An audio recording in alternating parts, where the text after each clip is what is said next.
It could happen to you.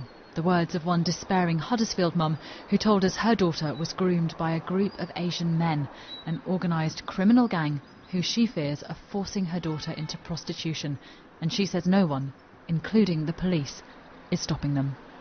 Well, if we can go out as parents and sit and watch and see what's happening and gather all these number plates, gather all these names and what's going on, I mean, why can't they? We just sit up constantly, night times, just waiting for her to come home, texting her, ringing her. She's not answering the phone or answering the text, just worried sick, basically. And I don't know where we turn from here, because nobody seems to be helping us. If one of these girls was raped in the street by a stranger, then the police would bring the whole power and all of their resources to deal with it.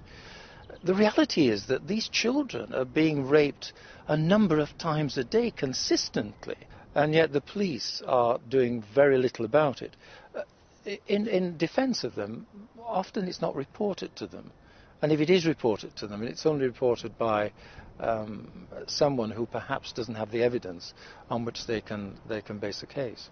A senior figure from West Yorkshire Police told us for specific reasons families are often not aware of their inquiries, and a Force spokesman said they're committed to investigating and disrupting any such abuse. But how widespread is the problem here in Yorkshire? This man has spent decades researching the problem. He told me every year police are usually aware of 1 or 2 groups exploiting girls, but the number operating without their knowledge could be far greater. It is a major problem in the fact that we put very little effort into actually detecting these cases in the first place.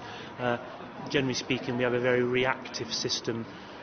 Essentially, we're allowing these cases to occur, and then when we find out about them, we do respond well, but we're not trying to intervene earlier on to either prevent them or detect them.